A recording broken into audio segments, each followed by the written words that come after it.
Today we will continue with the pedigrees. Actually, we have studied Punnett square, and now we will continue with pedigrees.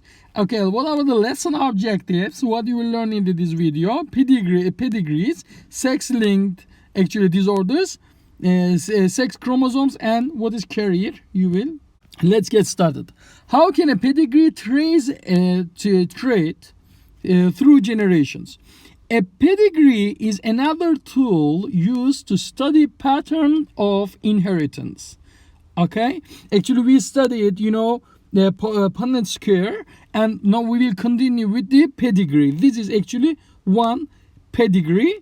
We are able to trace the traits of the, any characteristics through the generation to generation with the help of the pedigrees. Now, a pedigree traces the occurrence of a trait through generations of a family. Okay, now sometimes you are able to, you may ask that, oh mom, how I have the blue eyes, either you and my father doesn't have it. How do I have this shape of the nose, either you and my father doesn't have. Actually, when you make the pedigree through the generation, you will be able to see that, okay, maybe your father doesn't have, maybe your grandfather, for example, your father doesn't have, your grandfather doesn't have, but your grandfather may have the same property, and through the generations it can be seen just in your body, right? Actually, we are able to trace the traits through the pedigrees. Okay, especially to trace to predict the diseases. It is very important, because diseases also, some type of the diseases, actually genetical diseases, and it can be transmitted from parents to the offspring. That's why you have to know either your grandfather or grandfather has that disease or not, right?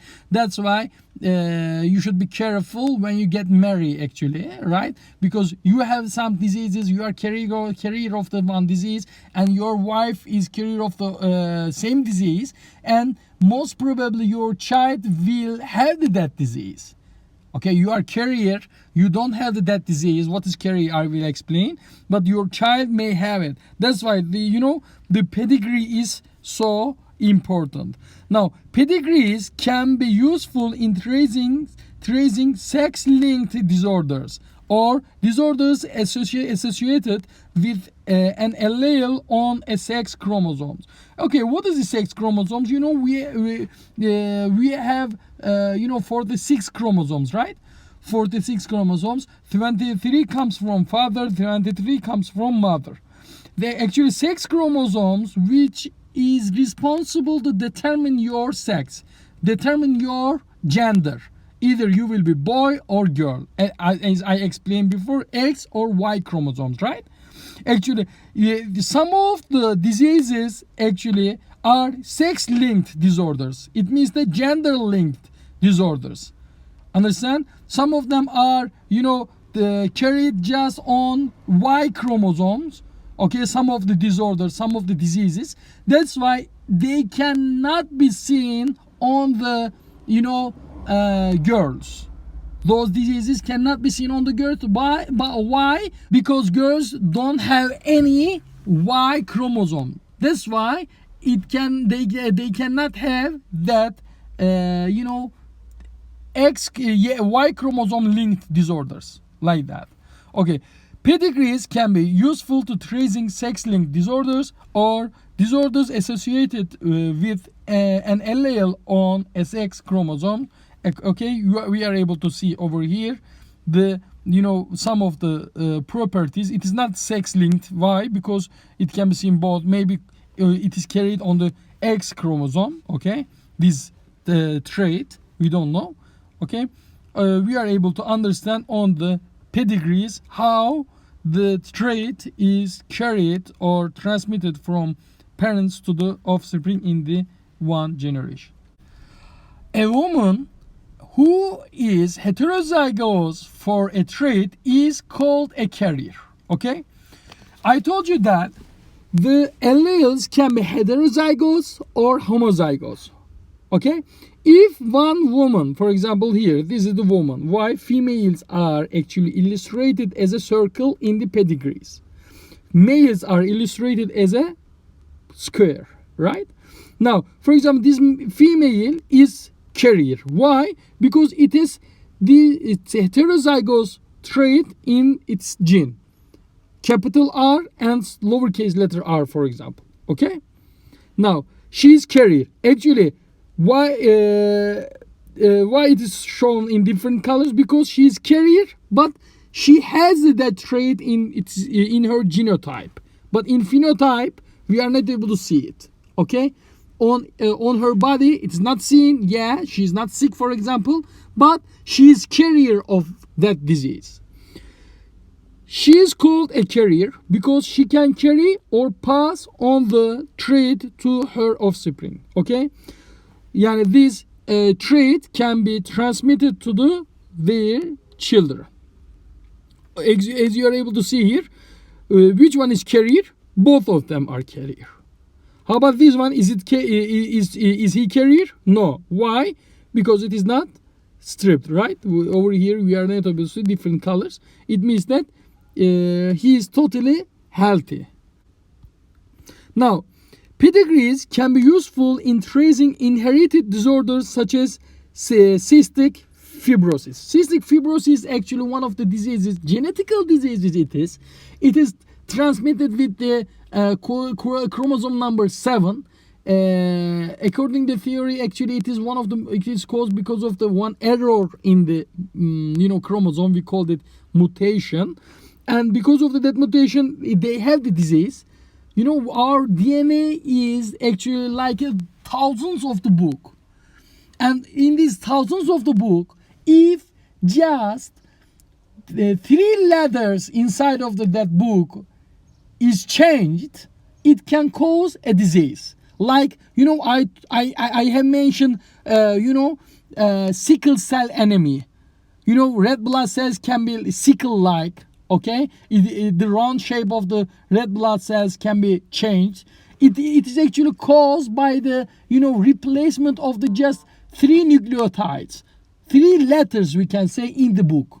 Understand that much. Actually we are created perfectly. If just 3 letters are changed in that book, in the DNA, we get the disease. And this cystic fibrosis actually is result of that error. Okay, if just one, it's like cystic fibrosis happens in our DNA, what happens? It can be transmitted from our body to our offsprings. Okay, then our offsprings, our children can be sick as well. Sorry. Now you see here, two carrier human actually get married, and their children have just chance to have that disease. You see, number 4, this girl, their daughter has that disease, but other 2 are carrier, and other 2 last 2 are not carrier even, right? They are healthy totally. Okay, you are able to see here these man also carrier. When he grown up, he will get married with the healthy one, but the healthy one doesn't have any that gene. That's why none of her children has that disease. You see, just they can be carrier because of the father. Understand? The disease can be transferred to their daughter over here, but the healthy gene will also come. That's why in the heterozygous genotype, it is not seen in the phenotype. Because it is heterozygous, the healthy gene is every time dominant on the recessive gene. Okay? You are able to see here, he is healthy but carrier. Okay? And over here, you are able to see that the carrier one and the carrier one comes together, and 2 carrier one may have the children which has disorders. Okay, they may also have carrier one, because one of them send the the gene which has the recessive one, disorder, which has the disease. The other one doesn't have the disease. That's why they may be carrier as well. Okay. Now, how it is used before, scientists use genetic techniques to show how the European mufflon sheep can be saved from extinction. Okay? Actually, their generation can be lost. The last member can be lost by extinction. Extinction is that. Okay, last member of the one species, okay, it dies in the earth and no longer that species is seen in the earth. That's called extinction. To save mufflon sheep from the extinction, they use the genetic techniques. Okay, they use the pedigree to save her. Why? Because if two genetically diseased species or offspring comes together, what happens? They produce sick actually offsprings. Definitely the number of the population will be decreased. When the number of the population decreases, the animal will be no exist on the earth. That's why they use that pedigree to save mufflon sheep. When a very small population of animals interbreeds, there is a greater risk that harmful genetic conditions may appear. Researchers can identify and breed genetically dissimilar European mufflons in a laboratory. Through the process, scientists hope to lower the risk of inherited disorders. Okay, for example, that's why relative marriages are dangerous for our children. Why? Because relatives mostly they have greater risk to have same type of the genes, especially disorders genes, right? Genetical diseases, and both of them are carrier. And when they come together, when they actually get married, mostly their children may have that disease if they are carrier. Okay, that's why relative marriage are not appropriate according to science. Just additional information. Thank you a lot, guys. I hope you all understood. Have a nice day.